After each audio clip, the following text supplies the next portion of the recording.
क्या हम अपने बच्चों के जिंदगी का हिस्सा है क्या? सारे पेरेंट्स ने ये चेकआउट करने की जरूरत है। कई बार ऐसा हो जाता है कि हम अपने दुनिया में इतना बिजी हो जाते हैं कि हम ना उन बच्चों के जिंदगी का हिस्सा ही नहीं बन पाते। उनकी अपनी एक दुनिया है, उनकी एक अपनी सोच है, उनकी एक अपनी विचारधारा है और उस पर्टिकुलर दुनिया के बहुत सारे पेरेंट्स हिस्सा नहीं हो पाते हैं।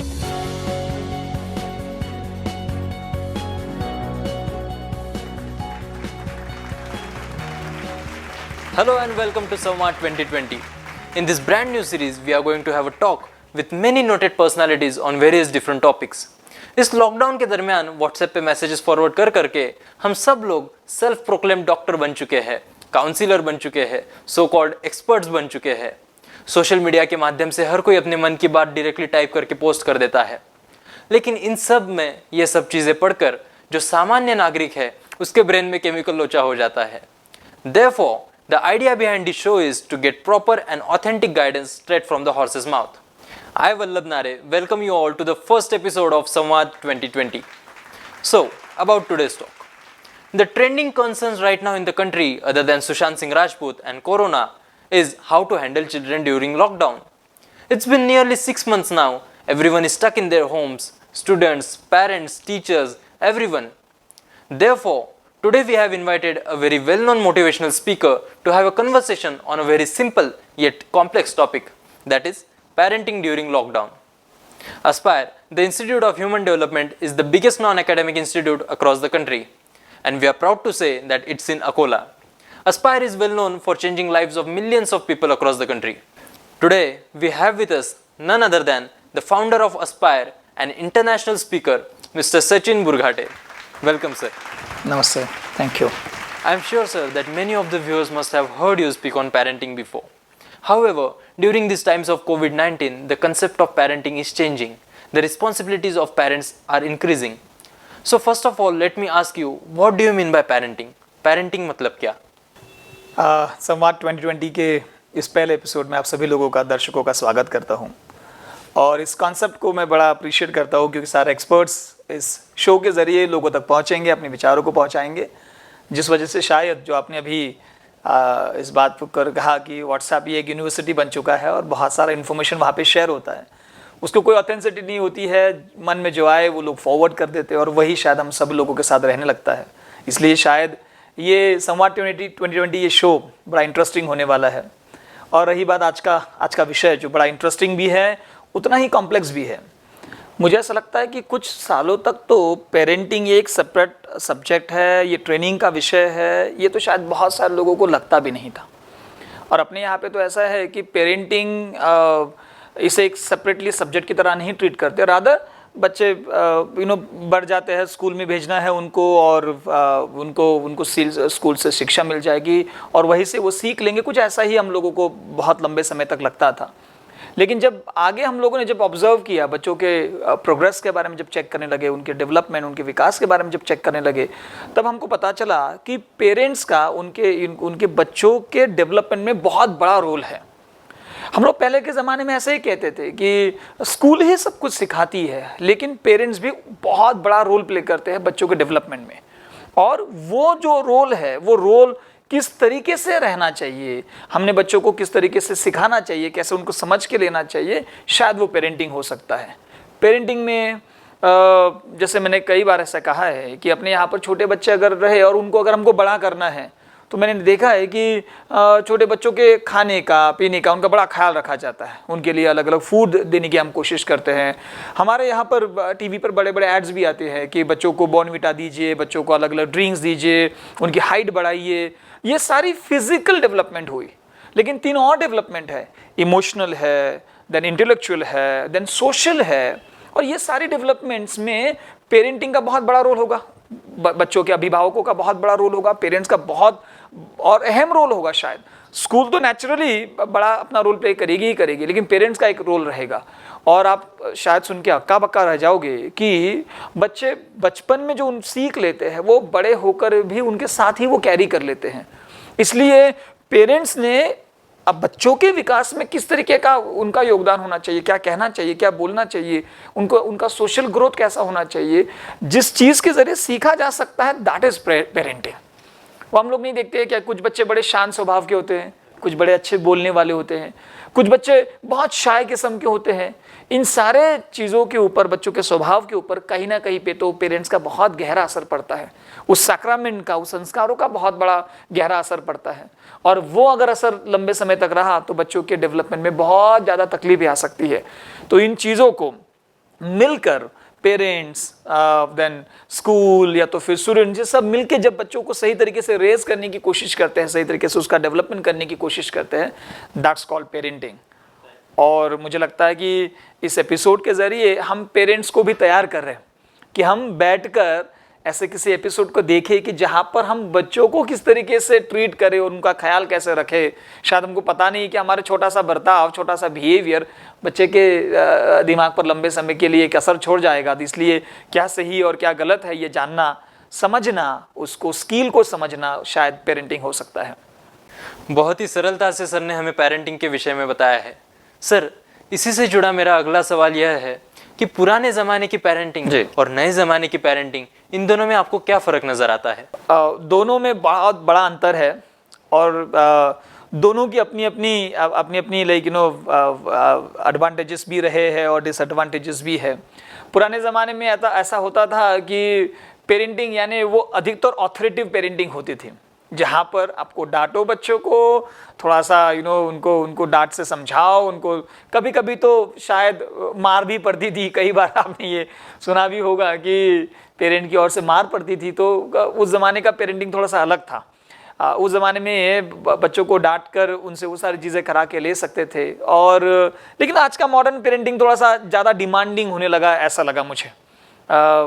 ऐसा लगा है आजकल ना पेरेंट्स बहुत ज़्यादा डिमांड करने लगे, बहुत ज़्यादा मांगने लगे हैं।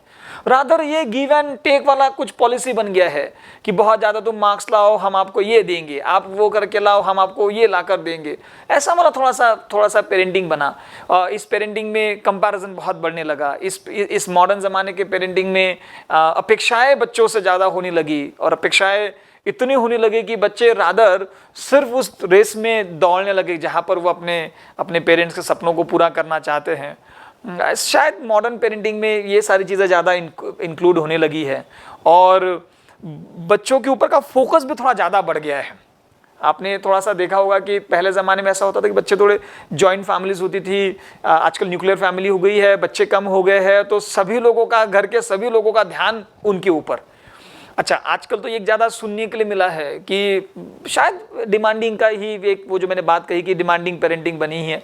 तो कई बार कई सारे पेरेंट्स ऐसा कहते हुए नज़र आते हैं, इवन मेरे पीढ़ी के लोग भी ऐसा कहते नज़र आते हैं कि जो सपना मेरा था, जो मैं काम अपने ज़िंदगी में नहीं कर पाया, वो सारा सब कुछ मैं अपने बच्चों के ज़रिए कराना चाहता हूँ। मैं जो कर नहीं पाया वो अब मेरा बेटा करके बताएगा, कुछ ऐसा लोग सोचने लगे। और जिस वजह से शायद पेरेंटिंग बहुत हद तक बदलने लगी, करियर के निर्णय बदलने लगे, स्कूल से डिमांड बदलने लगी, छोटे छोटे बच्चे लाइक उनसे अपेक्षाएं बढ़ने लगी। मैंने तो KG 2 के बच्चे को डांट खाते हुए देखा है कि उनकी माता उनको डांट रही थी कि बेटा तुमको मार्क्स क्यों कम मिले।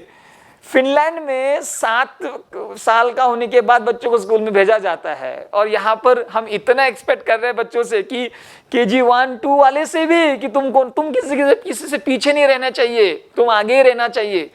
मैंने तो ऐसा सुना है, किसी टीचर ने मुझे कहा था कि जब कोई स्कूल का कोई एक आधा फंक्शन या तो प्रोग्राम रहता है तो स्कूल वालों को इतनी मेहनत करनी पड़ती है कि स्कूल का हर एक बच्चा स्टेज के सामने एक बार तो आना ही चाहिए, सबके सामने आकर उनको उस डांस स्टेप को, प्रोग्राम को इस तरीके से सेट करना पड़ता है कि बच्चा आना ही चाहिए, क्योंकि पेरेंट्स ना वेट करते रहते कि मेरा बेटा ना सबके सामने आ जाए। इस वजह से कई बार पेरेंटिंग की आइडियाज़ ही बदलने लगी, पेरेंटिंग की कॉन्सेप्ट्स ही बदलने लगी। शायद उसमें थोड़ा सुधार की ज़रूरत है, क्योंकि यही बात अगर लंबे समय के लिए बच्चों के पास रह गई तो बच्चों को लगेगा कि माता पिता मुझसे, मैं कुछ दूँ तो ही मुझे उधर से कुछ मिलता है। ऐसा नहीं होना चाहिए। सर, जैसे आपने कहा कि अपेक्षाएं बढ़ने लगी, जी, तो क्या अपेक्षा करना गलत है? कोई माता पिता अगर मेहनत करके अपने बच्चों के लिए सारी फैसिलिटीज प्रोवाइड करते हैं जी। तो क्या उनका अपने बच्चों से अपेक्षा करना गलत है? बहुत बहुत सुंदर सवाल है आपका, बहुत सुंदर सवाल है। अपेक्षा करना बिल्कुल गलत नहीं है, लेकिन उन्हें लादना, अपेक्षा ऐसा है कि अगर मैं मन ही मन किसी की सेवा कर दूं, किसी की हेल्प कर दूं तो मुझे कुछ वापस मिले, अगर ये मन ही मन में अगर सोचता हूं तो बात इस हद तक सही है। लेकिन अपेक्षाओं को जब लादा जाता है, अपेक्षा जो कहा जाता है वही चीज़ होनी चाहिए, वही, और वो उसके अलावा कुछ भी और स्वीकार नहीं किया जाएगा, तब ना बच्चों को ये बात बहुत किसी बोझ की तरह लगने लगती है और उन्हें ऐसा लगने लगता है कि लाइक उन अपेक्षाओं को पूरा करने के लिए ही मैं यहाँ पर हूँ। तो इसलिए मुझे ऐसा लगता है कि माता पिता ने डेफिनेटली अपेक्षाएं रखनी चाहिए, बच्चों ने क्या क्या करना चाहिए, लेकिन उन्हें लादना नहीं चाहिए, क्योंकि लादा ना तो शायद वो बोझ बन सकता है। तो अपेक्षाओं की बजाय अगर अपने बच्चे का कैरेक्टर बिल्डिंग हम करते हैं, यस, तो शायद वही स्टूडेंट उसी चीज में दिलचस्पी लेकर अच्छा काम कर सकता है। Yes sir.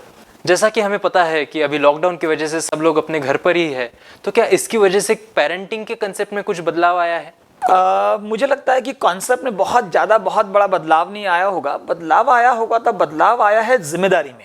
ओके।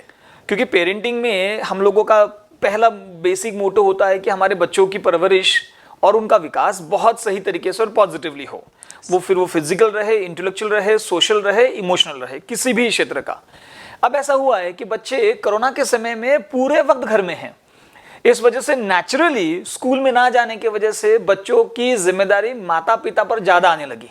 समय भी ज्यादा देना पड़ा, ध्यान भी ज्यादा देना पड़ा, और दिन भर बच्चे क्या क्या करते हैं वो सारी बातें शायद बहुत सारे पेरेंट्स को तो इस समय में ही पता चला होगा। इसलिए आपने जब शुरुआत में कहा ना कि पूरे देश के में ये जो ट्रेंडिंग टॉपिक्स में एक शायद ये टॉपिक हो सकता है कि बच्चों का ख्याल कैसा रखे, क्योंकि कोरोना समय ये बच्चों के अलग अलग मिसयूज बिहेवियर की वजह से शायद बहुत सारे पेरेंट्स के लिए एक डिफिकल्ट टास्क बन चुका है। राइट। या अभी लॉकडाउन की वजह से जो ऑनलाइन लेक्चर्स वगैरह होते हैं वो भी घर पे ही होते हैं जी। स्कूल कॉलेजेस बंद है, 6 महीने हुए, बच्चे सब घर पे है जी। लेकिन इस ऑनलाइन लेक्चर्स के बारे में जो निगेटिविटी सोशल मीडिया पर स्प्रेड हो रही है जी, उस बारे में आप क्या कहना चाहेंगे? क्योंकि मैंने हाल ही में एक पोस्ट देखी जहाँ पर एक ऑनलाइन लेक्चर शुरू है, जो लड़की है वो बैठी है, उसने कैमरा शायद ऑफ किया है या शायद एक डमी उसने कैमरा के सामने रखा है और बाजू में बैठकर उसकी जो दादी है, ग्रैंड मदर है, वो नोट्स निकाल रही है, वो पढ़ाई कर रही है। वो तस्वीर मैंने भी देखी है और काफी ट्रेंड भी हुई है। और अच्छा, मुझे ये मतलब बड़ा सरप्राइजिंग लगता है कि एक तस्वीर से हम बड़े आसानी से, शायद इस वक्त हमारे दर्शक और हमें सुनने वाले सभी लोग बहुत बड़ी मात्रा में रहेंगे, जुड़ेंगे, भविष्य में ये वीडियो फिर से भी देखा जा सकता है। मुझे बड़ा सरप्राइजिंग लगता है कि एक तस्वीर से हम इस पूरे भारतवर्ष को, शिक्षा को ही हम लोग चेक करने लग जाते हैं, जज करने लग जाते हैं कि सारा का सारा ऑनलाइन एजुकेशन शायद इसी तरीके से चल रहा होगा।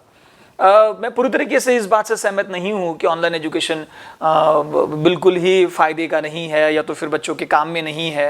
मुझे लगता है कि समय के साथ बदलना ज़्यादा ज़रूरी है। आपने नोटिस किया होगा कि, और ये शायद सृष्टि का नियम भी है कि चेंज इज़ द नेचर। समय आपके सामने नई नई चीज़ें लाकर देता है। किसी ने इमेजिन नहीं किया था आज से अराउंड 50 साल पहले कि पानी हम लोग खरीद के पिएंगे, लेकिन वक्त बदला, बहुत सारी चीज़ें बदलने लगी। सिमिलरली कोरोना ये समय बहुत मुश्किल वाला और चैलेंजिंग इसलिए भी लोगों को लग रहा है कि इसने ना हमारी रोज़मर्रा की ज़िंदगी को ही बदल के रख दिया। अब इस वजह से क्या हो गया कि जो बरसों से जो चल रहा था, अचानक से चेंजेस आ गए। इस वजह से क्या हुआ बच्चों के लिए, पेरेंट्स के लिए, कि एकदम एजुकेशन नया वाला आ गया, स्क्रीन के सामने बिठा दिया गया, कंप्यूटर्स के सामने, मोबाइल फ़ोन के सामने। तो अचानक से आए हुए बदलाव के लिए हम में से कुछ लोग शायद उसे बहुत अच्छे तरीके से एक्सेप्ट ही नहीं कर पाए। मुझे ऐसा लगता है कि अगर स्वीकार किया गया होता और करेंगे तो शायद इससे बहुत ज़्यादा बेनिफिट लिया जा सकता है। लेकिन sir most of the times क्या होता है कि जो मोबाइल है, जो लैपटॉप है, इनके विषय में हमारे दिमाग में पूर्व निर्धारित डेफिनेशंस है कि ये जो सोर्सेस है ये सिर्फ एंटरटेनमेंट के लिए है। तो इसी कारण इन सोर्सेस से नॉलेज गेन करना थोड़ा डिफिकल्ट हो जाता है। I understand that. मैं बिल्कुल उस बात से सहमत हूँ कि अचानक से आए हुए बदलाव को हम लोग बहुत अच्छे तरीके से स्वीकार नहीं कर पाएंगे। बट आप एक बात देखिए कि यदि अगर समझो आप लोग, जब हम लोग मोबाइल फ़ोन हाथ में लेते हैं और मोबाइल फ़ोन हाथ में लेने के बाद अधिकतर हम लोग एंटरटेनमेंट और ये सारी चीज़ें देखते हैं और हम लोग आज कंप्लेन कर रहे हैं कि हमारे पास ऑनलाइन एजुकेशन हम लोग इसके ज़रिए नहीं ले सकते हैं। मुझे लगता है कि हम लोग बिल्कुल बहुत ज़्यादा अच्छे तरीके से ले सकते हैं, क्योंकि यही तो एक भविष्य रहने वाला है। सब लोगों के पास ये डिवाइस, ये गैजेट हमेशा के लिए हर वक्त उनके साथ रहने वाला है, तो इसका हम लोग बहुत अच्छे तरीके से बेनिफिट ले सकते हैं ना।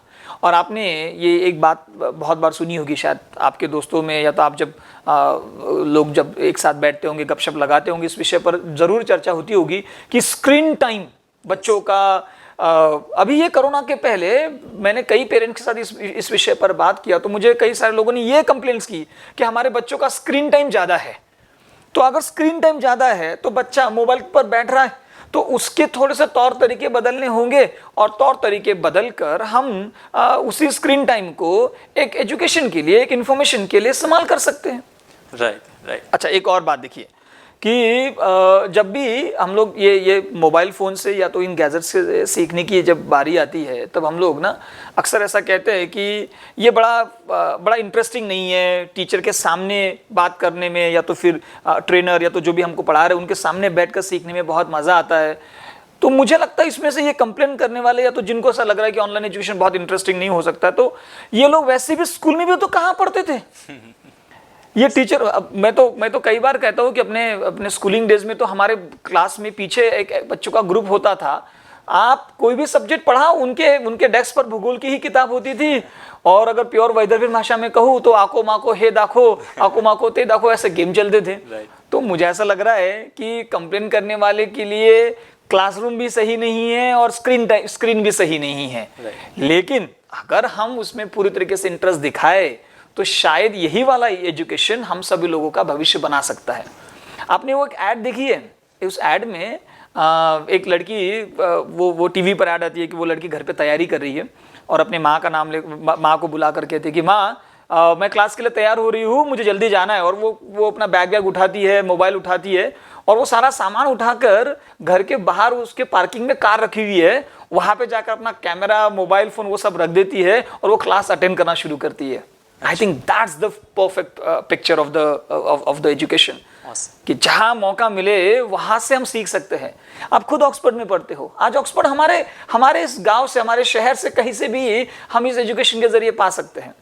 तो मेरा ऐसा व्यक्तिगत मानना है कि इन चीज़ों के लिए हम लोगों की तैयारी ज़्यादा अच्छी चाहिए, हम तैयार हो। और एक बात देखिए ना कि जैसे जिस पिक्चर के बारे में आपने जिक्र किया, जो पिक्चर बड़ी वायरल हो रही है, उसके अलावा कितनी सारी ऐसी स्टोरीज है जो बच्चे इस समय में भी बहुत बेहतरीन एजुकेशन ले रहे हैं। मेरे खुद पहचानने में ऐसे कितने सारे स्टूडेंट्स हैं जो खेतों में जाकर पढ़ाई कर रहे हैं, हेडफोन्स लगाकर नोट्स निकालते हैं, कनेक्टेड होने की कोशिश कर रहे हैं और कुछ ना कुछ करने की कोशिश कर रहे हैं। एब्सोल्युटली, बहुत अच्छी तरीके से सर ने हमें समझाया है कि किसी एक पोस्ट से इन्फ्लुएंस होकर हमें पूरे देश के बारे में राय नहीं बनानी चाहिए। किसी जगह पर अगर प्रॉपर इम्प्लीमेंटेशन नहीं हो रहा है तो कई स्टोरीज ऐसी भी है जिन्हें सुनकर हमें बहुत अच्छी मोटिवेशन मिल सकती है। Sir, my next question is that some of the parents want their child to study on an online platform but they do not have the required sources to do so. उन्हें आप क्या सलाह देंगे? वैसे तो जहाँ तक हम सब लोगों को पता है कि बहुत हद तक बहुत सारे लोगों के पास ये जो नए ज़माने के जो गैजेट्स हैं वो सारे गैजेट्स अवेलेबल है, और उन गैजेट्स का बहुत अच्छे तरीके से उपयोग लिया जा सकता है। अगर प्रॉपर इन्फॉर्मेशन ले, अपने मोबाइल का स्पीड, इंटरनेट का स्पीड अगर सही तरीके से समझ के ले, हमें कितना स्पीड की ज़रूरत है अगर ये जान ले, और अपने लिए एक ऐसा परफेक्ट एटमॉस्फेयर अगर तैयार करे, तो ऑनलाइन एजुकेशन एक बेहतरीन तरीके से हो सकती है। जैसे आप आइसोलेट भी कर सकते हो अपने आप को। जब आप अपने आप को आइसोलेट करोगे, डिस्टर्बेंसेस आजू बाजू के कम हो जाएंगे, आपका अटेंशन स्क्रीन पर जाएगा और आप बहुत अच्छे तरीके से सीख पाओगे। अब रहा सवाल इस बात का कि गैजेट ही अवेलेबल नहीं है, तो पहले चेकआउट किया जाए कि ये हमारा एक्सक्यूज है या सही मायने में हमारी ये प्रॉब्लम है। यदि अगर ये समस्या है तो शायद उसका हल निकल सकता है। यदि अगर ये हमारा एक्सक्यूज है कि हम पढ़ना इसलिए इस कारण की वजह से नहीं चाहते हैं, तो देन शायद इस प्रॉब्लम का हल नहीं निकलेगा। लेकिन अगर वो समस्या है कि सच में हमारे पास वो गैजेट नहीं है, तो हम तो उस भूमि में रहते हैं जहाँ पर सेन गाडगे बाबा ने सभी लोगों को कहा है कि अपने घर का सामान भी बेचना पड़े तो बेच देना, अपना हाथ के ऊपर प्लेट नहीं रही खाने के लिए तो चल जाएगा, हाथ पर खाना खा ले लेना, लेकिन बच्चों को पढ़ाना जरूर। तो अगर इस जमाने में इस वक्त अगर इस गैजेट के जरिए, अगर ऑनलाइन एजुकेशन के जरिए अगर बच्चा सीख सकता है, तो मुझे लगता है कि वहाँ पर थोड़ी अगर कॉम्प्रोमाइज़ कर ले, थोड़े से अगर एक्सपेंसेस में कटौती करके अगर उस गैजेट को खरीदा जा सकता है, तो आई गेस हम लोग उस दुनिया के साथ जुड़ सकते हैं जो उस स्क्रीन पर अवेलेबल है। Right, as they rightly say, where there is a will there is a way. Yes, absolutely absolutely. Sir, अभी स्कूल और कॉलेजेस का टॉपिक निकला ही है, तो मैंने कुछ पेरेंट्स ऐसे देखे हैं जिन्हें अपने बच्चों को ऑनलाइन क्लासेस रहने के बावजूद भी ड्रॉप आउट करने की इच्छा है। जब स्कूल स्टार्ट होंगे तब हम फिर से ज्वाइन कर लेंगे, लेकिन अभी के लिए उन्हें बच्चों को हम घर पे ही पढ़ाएंगे, ऐसा वो कहते हैं। तो होम स्टडीज़ के बारे में आपकी क्या राय है? ये डेफिनेटली अगर घर पे पढ़ाई कोई करना चाहे, उसके लिए कुछ एटमॉस्फेयर तैयार किया जाए, सिखाया जाए, तो बच्चा डेफिनेटली कुछ ना कुछ उसमें से सीख ही सकता है फॉर श्योर। ऐसा भी नहीं होगा कुछ होगा ही नहीं। लेकिन आपको नहीं लगता है कि हम लोग इस पर्टिकुलर समय में बहुत बड़ी अपॉर्चुनिटी मिस कर रहे हैं? राइट। आपने कहा कि कोरोना का ये जो समय है, लगभग अपना इंटरव्यू जब ये हो रहा है, शूट हो रहा है, वो तब तक लगभग 6 महीने हो चुके हैं। अब ये 6 मंथ्स का ही अगर असेसमेंट करके देखे तो आपको आधे से ज्यादा ऐसे लोग मिलेंगे जिन्होंने इन 6 महीनों में कुछ भी नहीं किया, और कुछ लोग ऐसे भी मिलेंगे कि जिन्होंने इन 6 मंथ्स में बहुत कुछ हासिल किया हुआ है। तो आपने इन 6 मंथ को अगर अपॉर्चुनिटी की तरह देखा होगा, तो आज आपके पास आपके क्रेडिट में एडेड होने वाली चीजें बहुत ज्यादा है। तो मुझे ऐसा लग रहा है कि मैं जानता हूं मुश्किल वाला समय है, चैलेंजिंग समय है, लेकिन इस समय का यूटिलाइजेशन किस तरीके से करना है, ये हमारे हाथ में है। हम लोगों ने अभी हाल ही में हमारे संस्था के जरिए कुछ ट्रेनिंग प्रोग्राम्स ऑर्गेनाइज किए, और मुझे एक स्टूडेंट ने उसकी बात सुनाई। उसने कहा कि इन 6 महीनों में उसने कम ज्यादा 4 से 5 ट्रेनिंग प्रोग्राम्स पूरे किए, और उसके पास 5 डिजिटल सर्टिफिकेट्स अवेलेबल है, और 5 कोर्सेज पूरे करके उसने एजुकेशन लिया हुआ है। आई थिंक मुझे लगता है कि वो ये कहने की कोशिश कर रहा है, और हमारे दर्शकों को भी बताने की ये कोशिश कर रहा है कि जिस वक्त कोरोना के वजह से लोग कुछ भी नहीं कर रहे थे, यहां पर ये व्यक्ति बहुत कुछ हासिल कर रहा था। इनडायरेक्टली वो कहते हैं ना कि कोरोना ये कह रहा था कि कुछ करो ना, कुछ करो ना, कुछ करो ना, और कोई जो कर नहीं रहा है उसके लिए अपॉर्चुनिटीज मिस हो रही थी। और यहाँ पर कुछ लोग शायद बहुत अच्छे तरीके से भर भर के बहुत सारे नए स्किल्स को सीख रहे थे। तो मुझे लगता है कि ये प्राउड मोमेंट होगा उन लोगों के लिए जिन्होंने इस समय को सही तरीके से यूटिलाइज किया हुआ है। डेफिनेटली हमें लॉकडाउन का टाइम प्रॉपरली यूटिलाइज करना चाहिए, और मैं जानता हूं कि हमारे सारे दर्शक वह कर रहे होंगे। सर, मेरा अगला सवाल यह है जी कि इस कोरोना की वजह से, इस लॉकडाउन की वजह से देश भर में आर्थिक प्रॉब्लम्स बढ़ चुकी है, और नेचुरली हमारे पेरेंट्स को इस वजह से स्ट्रेस आ सकता है। Correct. और वो स्वाभाविक है। तो इस स्ट्रेस को ओवरकम करने के लिए आप पेरेंट्स को क्या सलाह देंगे?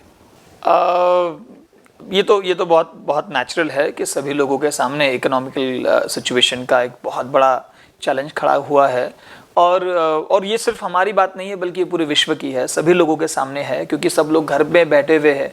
ये चलती दुनिया अचानक से रुक सी गई है, थम सी गई है, और सब लोग अपने घरों में बंद थे लगभग बहुत समय के लिए, और अभी भी बाहर आने के बाद ही बहुत सारे लोग थोड़े से कम पैसा खर्चा करने के लिए तैयार है। इस वजह से शायद इकोनॉमिकल सिचुएशन बहुत हद तक बदल चुकी है, और इससे स्ट्रेस आना बहुत बहुत बहुत नेचुरल है, जैसे आपने कहा है।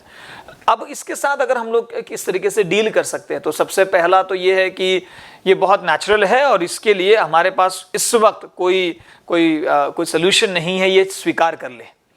अगर ये बदला हुआ समय अगर स्वीकार कर लिया, तो शायद इंसान के ऊपर स्ट्रेस कम रहेगा। जब हम लोग ये स्वीकार नहीं कर सकते हैं कि ऐसा कैसे हो गया, ये ऐसा कैसे हो सकता है, सब कुछ कैसे थम गया है, कैसे रुक गया है, ये इंसान जब एक्सेप्ट नहीं कर पाता ऐसा सिचुएशन, तब उसके सवाल मन में ऐसे सवाल आने लगते हैं कि ऐसा कैसे घट गया, ऐसे कैसे घट सकता है, और वहाँ से स्ट्रेस ज़्यादा निर्माण हो सकता। तो सबसे पहले हमको ये कोशिश करनी है कि हम इस सिचुएशन को एक्सेप्ट कर लें, और जितना विरोध करेंगे, जितना स्ट्रेच करेंगे, उतना टूटने के चांसेस ज़्यादा है। आपको ये मानना ही पड़ेगा कि ऐसे सिचुएशन मेरे सामने है। वो कहते हैं ना क्रिकेट में, अगर हमारे दर्शक अगर क्रिकेट देखना पसंद करते हैं, तो मैं कहता हूँ कि अगर समझो एक आपको जीतने के लिए 300 रन चाहिए, और आपके 6 विकेटें जा चुकी है, और 7वां बल्लेबाज अगर बैटिंग के लिए आ रहा है, तो उसने ये मान लेना चाहिए कि हमारे 6 विकेटें जा चुकी है, ये एक्सेप्ट कर ले, और 7वें को अब यहाँ से आगे जाकर खेलना है। तो हम लोगों को ये एक्सेप्ट करके इस सिचुएशन से बाहर आने की पहली कोशिश करनी चाहिए। दूसरा ये होगा कि शायद अगर स्ट्रेस हो ही रहा है, तो स्ट्रेस बढ़ने के चांसेस क्या है, देखिए कि अक्सर स्ट्रेस जब आ जाता है ना, तब ओवर थिंकिंग बहुत होने लगती है, इंसान बहुत सोचने लग जाता है। अब जब बहुत ज़्यादा सोचने लग जाता है तो इसका मतलब ये है कि उसके पास खाली समय ज़्यादा है, खाली समय है, वो खाली समय ढूंढने की कोशिश कर रहा है, अकेला ट्रैवल कर रहा है, अकेला घूमेगा, अकेला रहेगा, बार बार खुद ही सोचता रहेगा। तो इससे बेहतर वो व्यक्ति अगर बिजी रहा, कहीं पर भी कोई भी कार्य करेगा, जो भी उसे कार्य बन सकता है, वो अगर वहां पे बिजी रहा तो स्ट्रेस थोड़ा सा और कम हो सकता है। तीसरा, इकोनॉमिकल सिचुएशन का अधिकतर ज्यादा असर किस पर पड़ता है, तो वो पड़ता है घर के मुखिया पर, घर के मेन इंसान पर, जो इन सारे चीजों का ख्याल रखता है, पैसों का ख्याल रखता है, फाइनेंसेस का ख्याल रखता है, सारी जिम्मेदारियां उसके कंधे पर होती है। तो इस वक्त इस सिचुएशन में पूरा घर एकत्रित होकर उस व्यक्ति को समझने की कोशिश की जाए जो इन सारी चीजों को संभाल रहा है। कभी कभी 2-4 सेंटेंसेस भी बहुत असरदार साबित हो सकते हैं, यदि अगर हम ये कह दें कि हम आपको समझ सकते हैं, पूरा घर मिलकर हम इस सिचुएशन से बाहर आ जाएंगे, हो सके थोड़ा खर्चे कम किए जा सकते हैं। ऐसी सारी बातें एक दूसरे के साथ बोलकर भी हम लोग बहुत अच्छे तरीके से स्ट्रेस को कम कर सकते हैं। तो ये स्ट्रेस कम करने की जिम्मेदारी बच्चों की भी है? अप टू सर्टेन एक्सटेंट आप कह सकते हो। हाँ, मतलब जो हाल ही में आपका एक स्पीच सुना था मैंने, सुपर हीरोज। जी हाँ, उसमें आपने यही टॉपिक शायद छेड़ा था। यस कि कभी कभी ऐसा होता है ना कि यदि अगर घर का अगर जो बच्चा है, जो छोटा बेटा है, जो भी है, वो सदस्य अगर अपने घर के बड़े सदस्य को या तो मुखिया को अगर ये कहे कि we are with you and we can understand and like हम लोग परिवार का साथ देने के लिए तैयार है, तो naturally the one who is taking care of the family will absolutely feel wonderful and he will feel like okay, मेरे साथ में अकेला नहीं हूं। कभी कभी ये एहसास भी आपको बहुत ताकत देकर चला जाता है कि इस जंग में मैं अकेला नहीं हूं, मेरे साथ कोई है और मेरा परिवार है। तो शायद इसके जरिए भी हम स्ट्रेस से बाहर आ सकते हैं। Right, yes. हमारे पेरेंट्स हमारे सुपर हीरोज हैं, उन्हें हम फाइनेंशियली भले ही सपोर्ट ना कर सके, लेकिन मेंटली और इमोशनली सपोर्ट करें तो वो भी कुछ कम नहीं होगा। चलिए हम अपना इंटरव्यू आगे बढ़ाते हैं। सर, कोरोना लॉकडाउन के बाद क्या पेरेंटिंग का कंसेप्ट फिर से बदलेगा? क्या पेरेंट्स की जिम्मेदारियां बढ़ेगी या कम होगी? मुझे नहीं लगता है कि ऐसा, मैं जैसे कहा कि पेरेंटिंग एक ऐसा सब्जेक्ट है जहाँ पर पेरेंट्स को अपने बच्चों की इस तरीके से परवरिश करनी है, इस तरीके से उनको रेज करना है जहाँ पर उनके चारों एंगल्स, चारों डेवलपमेंट बहुत अच्छे तरीके से हो। जैसे मैंने कहा, फिजिकल है, सोशल है, इमोशनल है, इंटेलेक्चुअल है। अब अगर इस सब्जेक्ट को थोड़ा सा और डीप में अगर हम लोग लेकर जाए तो शायद पेरेंट्स की जिम्मेदारियां कहाँ कहाँ पर और क्या क्या है पेरेंटिंग में, ये जानने की कोशिश हम करेंगे। सबसे पहले मुझे ऐसा लगता है कि क्या हम अपने बच्चों के जिंदगी का हिस्सा है क्या? सारे पेरेंट्स ने ये चेकआउट करने की जरूरत है। कई बार ऐसा हो जाता है कि हम अपने दुनिया में इतना बिजी हो जाते हैं कि हम ना उन बच्चों के जिंदगी का हिस्सा ही नहीं बन पाते। उनकी अपनी एक दुनिया है, उनकी एक अपनी सोच है, उनकी एक अपनी विचारधारा है, और उस पर्टिकुलर दुनिया के बहुत सारे पेरेंट्स हिस्सा नहीं हो पाते हैं। भाग दौड़ वाली दुनिया है, सभी लोग रेस में लगे हुए हैं, सभी लोगों को आगे बढ़ना है। इस वजह से कई बार ऐसा हो जाता है कि बच्चों की जिंदगी का हिस्सा हम नहीं बन पाते। मुझे एक पेरेंट ने एक बार आकर कहा कि सर, मेरा बेटा ना टीवी बहुत देखता है, और उस टीवी पर ना वो कोई तो कार्टून आता है और कार्टून का शो है, और वो कितना बकवास और कितना भंकस है, बिल्कुल बोगस लगता है मुझे, बहुत घटिया लगता है, मुझे बिल्कुल पसंद नहीं है। और ये बच्चा, अक्सर मैं घर पे ऑफिस से आता हूँ तो वो बच्चा हमेशा उसके सामने ही तो होता है। तब मैंने उनको कहा कि वो जो शो के बारे में आप बोल रहे हो वो घटिया है, ये किसको लगता है? आपको लगता है कि उस बेटे को लगता है? बेटे के लिए तो वो तो बहुत इंटरेस्टिंग शो है। रादर ऐसा नहीं हो सकता है क्या कि आप जैसा सोच रहे हो एग्जैक्टली उसके अपोजिट आपका बेटा सोच रहा हो? बेटा सोफे पर बैठकर यह सोच रहा हो कि पापा जैसे ही घर पे आते चिल्लाते और कहते कि टीवी बंद कर दो, तो बच्चा ऐसा भी तो सोच सकता है कि मेरे पापा को क्या पता इसके बारे में, ये शो के बारे में। फिर उन्होंने कहा, फिर सर आप मुझे बताइए, मेरा सवाल तो आपने सवाल का जवाब ही नहीं दिया। मैंने कहा कि वो टीवी बहुत देखता है, वो देखना तो उचित है ही नहीं है। तो मैंने कहा बिल्कुल सही है। फिर वो कार्टून का कोई प्रोग्राम देखना वो सही है क्या? मैंने कहा वो भी ज्यादा देखना सही नहीं होगा। फिर सर बंद कैसे करे? तो मैंने कहा पहले आप उसके जिंदगी का हिस्सा तो बनिए। इस वक्त उसके जिंदगी में कौन कौन है? तो इस वक्त उसके जिंदगी में वो शो है, उसके दोस्त है, वो है ना कोई शिनचैन नाम के कोई कैरेक्टर्स है, वो कैरेक्टर्स है, छोटा भीम है, ये अलग अलग कैरेक्टर्स है। तो आप उसके जिंदगी का हिस्सा हो जाइए। घर जाने के बाद उसके सोफे के बाजू में वो जहाँ बैठा हुआ उस सोफे पर आप भी जाकर बैठिए, थोड़ी दिलचस्पी लीजिए कि क्या शो चल रहा है, उसको उस शो देखिए, उस एपिसोड को देखिए। और देखने के बाद कुछ समय के बाद यदि अगर आप कहेंगे कि बेटा अभी हम बंद करके किसी और चीज को करते हैं, तो बच्चा सुनेगा, वो बेटा सुनेगा। मैं कहने की क्या कोशिश कर रहा हूँ कि पेरेंटिंग के बारे में जब बोला जाता है तो मुझे ऐसा लगता है कि हम ना कभी कभी ना बाहरी दुनिया का हिस्सा बनकर उस बच्चों की ओर देखते हैं कि बेटा तुमने ये करना चाहिए, बेटा तुमने वो करना चाहिए, लेकिन उसका हिस्सा बिना बने हम लोग शायद उसको सही तरीके से सीख ना दे पाए।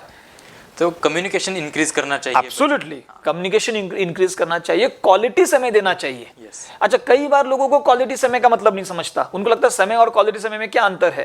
क्वालिटी समय यानी वो समय जो शायद मोमेंट्स को क्रिएट कराता है और रिश्तों में एक अच्छा तरीके से दूरियां मिटाकर लोगों को नजदीक लेकर आता है, उसे कहते हैं क्वालिटी समय। जहां पर आप भी याद करके देखो कि आपने आपके मम्मी पापा के साथ जब पहली बार ट्रैवल किया होगा, कहीं बाहर किसी टूरिस्ट स्पॉट पर गए होंगे, हॉलिडे डेस्टिनेशन पर गए होंगे, तो आज भी वो सारी चीज आपके साथ आज भी आपके दिमाग में होगी। या तो फिर कोरोना के समय में शुरुआत में 16 मार्च के बाद जब ये डिक्लेयर हुआ तो हमने घर के 4-5 लोग साथ में आकर खाना खाया, बातें किया, या तो कुछ गेम्स खेले। तो बच्चों को ये समय ज्यादा याद रहता है। This is called quality time. Parents अपने बच्चों के साथ इस तरीके का क्वालिटी समय बिता सकते हैं। जो भी बदलाव लाना चाहते हैं वो इस क्वालिटी समय में हम नेचुरली। अच्छा, इसका फायदा क्या है वल्लभ, कि आपका बेटा रिसीविंग एंड पर चला जाता है। राइट। आप देखिए, आपको अगर मुझे सुनना नहीं है तो फिर आप मेरा विरोध करोगे, लेकिन अगर आप मुझे सुनना पसंद करते हो तो मेरी बात बहुत आसानी से आप तक पहुंचेगी। राइट। इस वक्त क्या हो जाता है कई बार कि पेरेंट जो बात पहुंचाना चाहते हैं वो बच्चों तक जाती नहीं, क्योंकि बच्चों ने अपने आप को बंद कर दिया है। बच्चे रिसीव ही नहीं कर रहे। अब रिसीव करने के लिए आप उनकी जिंदगी का हिस्सा बने और फिर देखिए आप जो कहेंगे वो बड़े आसानी से बच्चों तक पहुंचने लगेगा। सर, इस लॉकडाउन के दरमियान कभी कभी किसी फाइनेंशियल टेंशन की वजह से या किसी और टेंशन की वजह से कोई पेरेंट्स अपने बच्चे से ठीक से बात नहीं करते होंगे या अपना गुस्सा, अपना फ्रस्ट्रेशन उस पर निकालते होंगे, और क्योंकि वो बच्चा फाइनेंशियली अपने परिवार को सपोर्ट नहीं कर सकता होगा, इसलिए उस बच्चे के मन में कहीं ना कहीं एक इन्फीरियरिटी कॉम्प्लेक्स आ सकता है, वो बच्चा डीमोटिवेट हो सकता है। तो इस विषय में आप पेरेंट्स को और स्टूडेंट्स को क्या सलाह देंगे? यस, इस बार इसके लिए हमें जो भी अपने जो बच्चे हैं घर पे, उनका सेल्फ स्टीम बढ़ाने की जरूरत है। बच्चा जब नेचुरली अपने बारे में ऐसा सोचने लगता है कि वो केपेबल नहीं है कुछ चीजें करने के लिए, तब वो उसके ही नजरों में उसकी इज्जत थोड़ी कम होती जाती है। अब ये कहां से शुरू होता है? तो ये चालू होता है एकदम बचपन से। पता नहीं क्यों हम सब लोग ना एक रेस में लग चुके हैं। और रेस किस बात की है पता है? हमें ना हमारे बेटे को या तो हमारे बच्चे को, लड़की रहे या लड़का रहे, इसे ना दुनिया के बच्चों से बेहतर बनाना है। कहीं ना कहीं पे किसी से ये अच्छा होना चाहिए, बेहतर होना चाहिए। और ये बेहतर होने के चक्कर में हम लोग ना उनका कंपैरिजन करना शुरू कर देते हैं। अब जब कंपैरिजन शुरू हो जाता है तो वो देखिए बहुत बढ़िया है और आप देखो बढ़िया नहीं हो।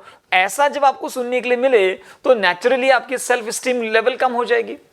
आपका अपने बारे में जो राय है, जो सोच है, वो कहीं पे तो ये बनती जाएगी कि हम लोग बहुत ज्यादा कुछ अच्छा नहीं कर पाएंगे, क्योंकि हमें तो बार बार कोसा जाता है, बार बार कंपेयर किया जाता है।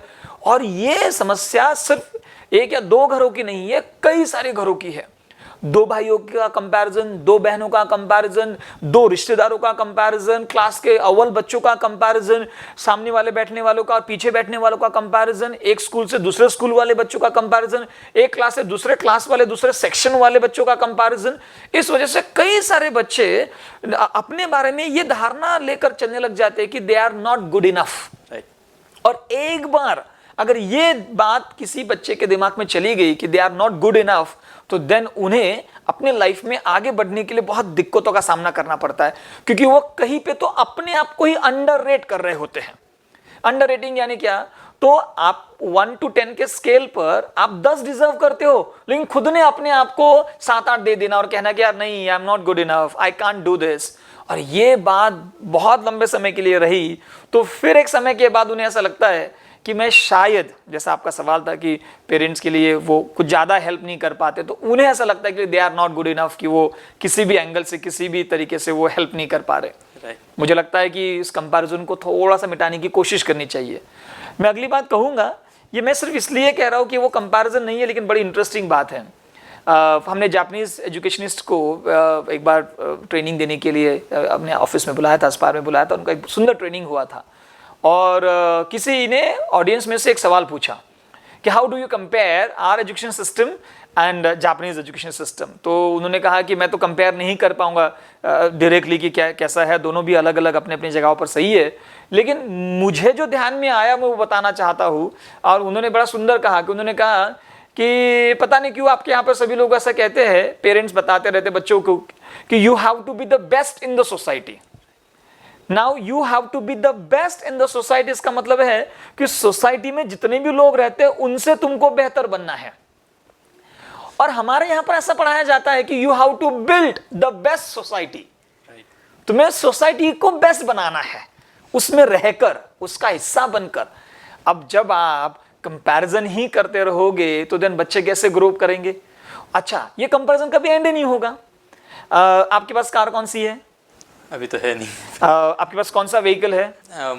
एविएटर है, टू व्हीलर है। Yes. उससे बड़ी और अच्छी गाड़ी कौन सी है? बाइक या कोई बाइक के ऊपर अच्छी गाड़ी कौन सी है? कार से और अच्छी कार कौन सी है? मर्सिडीज के ऊपर और गाड़ी कौन सी है? ये कभी बंद होगा क्या? ये रेस ये कभी बंद नहीं होगा। यानी आप जिंदगी में कितना भी हासिल करते रहोगे तो ये आपको पूर्णता का अनुभव तो कभी आएगा ही नहीं। तो हम जो ये कह रहे हैं कि I want my kids to be so perfect and so great, उनको हर सवाल का जवाब आना चाहिए और वो बेस्ट होने चाहिए। मैंने तो कुछ पेरेंट्स को अपने बच्चों को इसलिए डांटते हुए देखा है कि उनको 100 में से 98% मिले और 2 कम मिल गए, और उस पर वो डांट इतनी हो रही थी कि तुमको पढ़ाई नहीं करना आता, तुमको ये नहीं करना आता। मैं तो ये सोच रहा था कि 98 को सेलिब्रेट करने के जगह पर ये 2 कम आ गए, इसको ही ज्यादा उसका दुख मना रहे।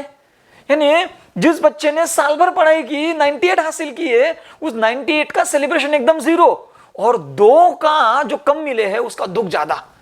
अब मुझे बताइए, बच्चों को नहीं लगेगा कि वो लायक नहीं है, एबल नहीं है?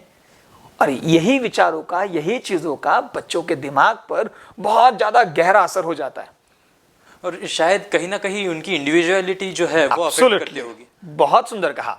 वो ओरिजिनलिटी जो है ना, वो पूरी तरीके से खो जाती है। हम सब लोग एक जैसे ही बनते जाएंगे, फिर सब लोग, हम सब लोगों में अलग अलग टैलेंट है, अलग अलग हमारे हमारे हमारे स्किल्स है, और हम लोग बहुत डिफरेंट है। हमारा यूनिकनेस हमारे सोच में, अपने आइडियाज में है। लेकिन हम लोग अगर सब लोगों को जो दुनिया ने बनाए हुए जो पैरामीटर्स है, उन्हीं पैरामीटर्स में, उसी फ्रेम में अगर डालते रहेंगे तो उसकी तो यूनिकनेस पूरी तरीके से खत्म हो जाएगी। That's true, very true. So sir, to summarize all the points, if I ask you to give 5 quick tips to the parents and children, what will they be? सबसे पहले उनके जिंदगी का हिस्सा बने। You got to be the part of their life. Yes. आप उनके जिंदगी का हिस्सा हो, उनके साथ समय बिताए, क्वालिटी समय बिताए, उनसे बात करें, चर्चा करें, उनको समझने की कोशिश करें। दूसरा, एज अ पेरेंट्स आप सीखने के लिए तैयार रहें। अपने यहाँ पे थोड़ा सा मैंने शुरुआत में कहा ना कि पेरेंट्स तैयार नहीं होते सीखने के लिए, कोई नया सब्जेक्ट, कुछ नई चीज़ें लेने के लिए तैयार नहीं होते। तो अगर हम सीखने के लिए तैयार है तो बच्चे को भी बहुत खुशी होगी कि मेरे माता पिता सीखते हैं, इस विषय को जानते हैं, तो हम लोग तैयार रहे। कंपैरिजन बिल्कुल ना करें। आपके घर जो है वो यूनिक है, स्पेशल है, बेहतर बनाने की कोशिश हो सकती है। और आपका एक सब क्वेश्चन मन ही मन आया होगा, मैं उस क्वेश्चन को मानकर सवाल का जवाब देता हूं कि फिर कंपैरिजन करे तो किसके साथ करे? तो कंपैरिजन अपने खुद के साथ करें। मैंने ऐसे एक जगह पर कहा था किसी भाषण में कि इंप्रूवमेंट्स का मतलब होता है कल के आप और आज के आप का अंतर, यानी इंप्रूवमेंट्स। आप अगर अपने बच्चों को कंपैरिजन कराना ही चाहते हो तो उनको कहो कि आप आपके कल के साथ कंपेयर करें। आपको बेहतर बनना है, बेस्ट नहीं।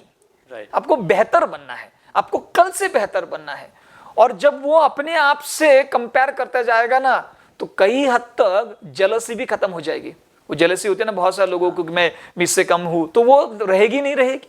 वो तो बस वो अपने आप को अच्छा बनाने की कोशिश करेगा, औरों का सम्मान करने लग जाएगा, जहां जहां पे जो कुछ अच्छा हो रहा है वो स्वीकार करने लग जाएगा। तो शायद तीसरा वाला टिप हो सकता है नो कंपैरिजन। जैसे मैंने पहले कहा कि उनके जिंदगी का हिस्सा हो, पेरेंट्स सीखने के लिए तैयार रहे। तीसरा, नो कंपैरिजन। चौथा, पेरेंट्स ने जब बच्चों को अगर कुछ जब कुछ उनको गोल देते हैं कि आप ये हासिल करें, वो हासिल करें, ड्रीम शेयर करते हैं, जब वो हासिल हो तो उन्हें सेलिब्रेट करना सीखें, क्योंकि वो अगर सेलिब्रेशन नहीं हुआ तो कई बार ऐसा जहन में बच्चों के दिमाग में पैदा हो सकता है कि इतने लंबे समय तक ये जो सब कुछ जो लाइक मैंने किया है, मेहनत की है, उसको सेलिब्रेट ही नहीं किया, माता पिता को अच्छा ही नहीं लगा। मैंने हाल ही में सुना था एक बार कि एक स्टूडेंट ने अपने यानी वो लड़की ने अपने पापा को अपनी मार्कशीट दिखाई और मार्कशीट के ऊपर 96 ऐसा कुछ परसेंटेज थे, 10th का वो रिजल्ट था, और उसके पापा ने वो ऐसा देखी और बाजू में रख दी। और फिर वो स्टूडेंट ने जब शेयर किया, कहा कि मेरे पापा ने तो मेरे मार्कशीट को पूरे साल भर की मेहनत को सिर्फ हार्डली 5-10 सेकंड देखा होगा और बाजू में रख दिया, दैट्स ऑल, उन्होंने कुछ अच्छा नहीं कहा। मुझे लगता है कि कभी कभी सेलिब्रेशन से क्या हो जाता है, अप्रिसिएशन से क्या हो जाता है कि बच्चों को उन्होंने क्या हासिल किया उसके बारे में पता चलता है। अगर हम लोग सेलिब्रेट ही ना करें, अप्रिशिएट ही ना करें, तो लंबे समय तक वही चीज़ वैसी रहती जाती है कि लोग उन्हें ऐसा लगता है कि कोई और मुझे बड़ी चीज़ हासिल करनी है, और बड़ी चीज़ हासिल करनी है, कहीं पे तो उनका उत्साह कम हो सकता है। और आखिरी वाली बात कह के शायद 5वां टिप खत्म करूंगा यहाँ पर कि बच्चों को जब भी छोटा मोटा वो काम करे तो उनसे प्रेम ज़्यादा करने की कोशिश करें। यदि अगर हम ऐसा समझते हैं कि बच्चों को डांटना, उनको कहीं पे तो हाथ भी उठाते हैं, वो तो बहुत ही गलत बात है ऐसा कुछ करना। ये अगर हम पेरेंट्स अपना अधिकार समझते हैं तो बच्चों को प्यार देना ये उनका अधिकार है, उनको मिलना चाहिए, माँ बाप की ओर से ये मिलना चाहिए। बहुत गलत शब्दों का उपयोग ना करें, बहुत नेगेटिव शब्दों का उपयोग ना करें, जहाँ पर जाकर आप लाइक उनको कह रहे हो कि तुम ठीक नहीं हो। कुछ जगहों पे तो बहुत ही हार्श बोला जाता है, वहाँ पे बोला जाता है कि हमारे घर ही क्यों पैदा हो गया, हमारा घर का नाम तूने खराब कर दिया, हमारी नाक काट दी, तो वो बच्चा अंदर से बहुत ही कमज़ोर महसूस करेगा। ऐसे शब्दों का उपयोग ना करे, रादर उसके साथ रहने की कोशिश करें। मैं एक और बात ऐड ऑन करूँगा, मुझे अचानक से याद आ गई इसलिए मैं उसे कह रहा हूँ कि कहीं पे ना मुझे ऐसा लगता है कि बच्चों के फेलियर को स्वीकार करते आना चाहिए। क्या हो जाता है कि कई बार ना ऐसा है क्या कि आप कहीं पर भी बच्चों को पढ़ाइए और किसी भी शहर में भेज दीजिए, कोई भी कोर्स पढ़ा दीजिए, बच्चा कभी फेल ही नहीं होगा ज़िंदगी में। वो फेल तो होगा ही होगा, कि यहाँ नहीं होगा तो बड़ा होने के बाद होगा। मुझे ऐसा लगता है कि बच्चों के फेलियर को स्वीकार करते आना चाहिए। मैं अक्सर ऐसा कहता हूँ कि एक आधा बच्चा अगर 5वीं कक्षा में, पहले अभी नहीं होता है, लेकिन पहले मैं जब था तब होता था, 5वीं कक्षा में भी फेल होते थे, तो अब वो फेल हो गया तो वो मार्कशीट के बारे में, जो फेल की मार्कशीट है उसके बारे में पूरे गांव को पता चलता था, पूरे गांव को। सिर्फ 2 लोगों को पता नहीं होता था, वो होते थे माता पिता, और फिर ये टीचर को भी पता था। टीचर फिर कहते थे जाओ इस मार्कशीट पर तुम्हारे पिताजी की साइन लेके आ जाओ इसलिए कि उनको पता चले कि तुम्हारा बेटा फेल हो गया है।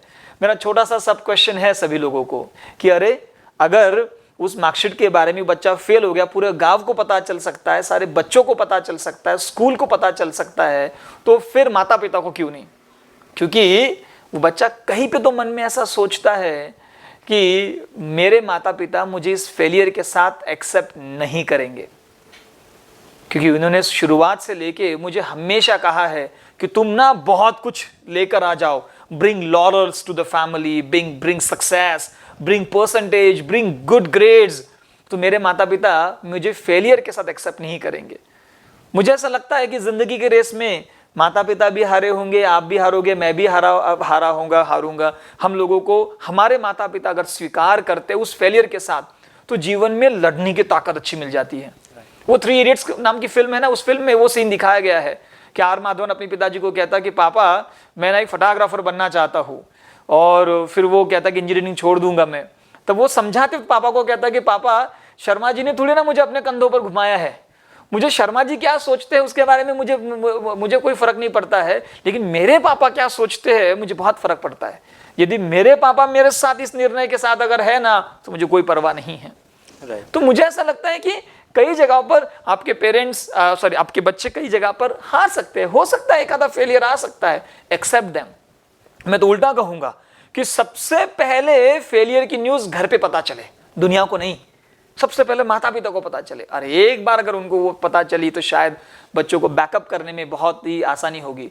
सेंसिटिव सब्जेक्ट है, लेकिन आपने सुना होगा कि अपने ही इस टेरिटरी में कहीं पे तो एक बच्ची ने एग्जाम में कम मार्क्स मिले, अपने किसी स्कूल के एग्ज़ाम में कम मार्क्स मिले इसलिए खुदकुशी कर दी।